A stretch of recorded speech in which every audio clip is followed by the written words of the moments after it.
I spent years asking the question of God, where were you, Jesus, when I was raped by Father Bob Pullman?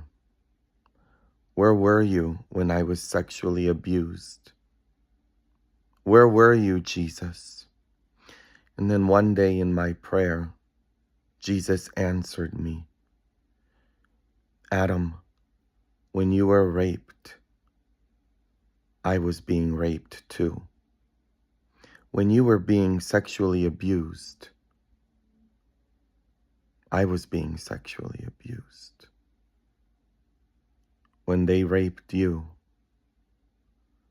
in the church by re-abusing me, by throwing me out of the church, by blaming me for the abuse, by not believing me, by believing the abuser and my rapist, Father Bob Pullman. They did it to me, Jesus said. Whatever happens to you in this life, whatever you went through, that abuse, that rape, it happened to Jesus because you are his body. You know, when St. Paul was on the road to Damascus and he's thrown from the horse he's on and he's blinded, and Jesus speaks to him. He says, Saul, Saul, why are you persecuting me? Who was Saul persecuting? He was persecuting the Christians. Jesus equates himself with you and me.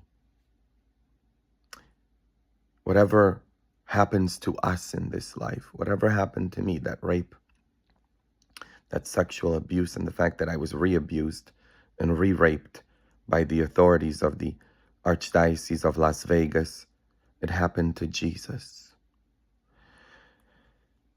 I was so angry. But the peace came and the anger went away when I forgave God. Forgive God. Forgive Jesus for what happened to you. I forgave him because I had this aha moment, that I wouldn't be the priest I am today, the human being I am today, if it wasn't for the rape, the sexual abuse, and then the re-rape and the re-abuse that I suffered with the authorities of the institutional church here in Las Vegas, where they re-raped me and re-abused me and threw me out and blamed me.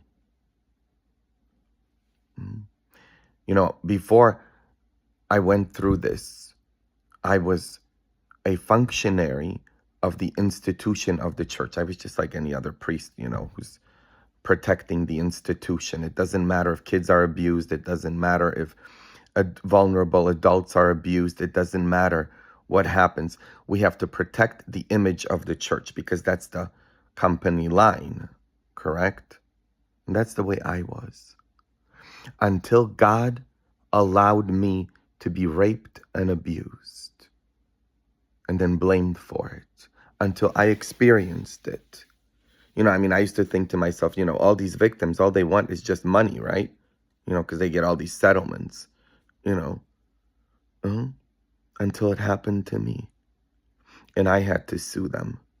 And they gave me a settlement and I took it. And then they made me sign a piece of paper saying, I won't say anything. Well, and then they started the campaign to threaten me that if I speak, they're going to take everything I have from me because I signed a non-disclosure agreement. I had to go through all of this to free myself from religion and to begin a relationship with Jesus, an intimate relationship. The word religion means to be a slave, from the Latin religare, to bind you. Religion binds you. Jesus frees you. He had to take me through this, and he went through it with me. When I was being raped, he was being raped too. He was there with me. He suffered with me. And he's still with me. And he will always be with me. And he's always with you. So put your hand in his hand. Walk with him as I'm walking with Jesus. It's all a process. This life is a process. He's bringing us through. Forgive God for what you went through. I'm Father Adam Kotas, a Roman Catholic priest at the Shrine of St. Benedict in North Las Vegas, Nevada. If you need anything, call me. 702-330-0035. AdamKotas.com. God bless you.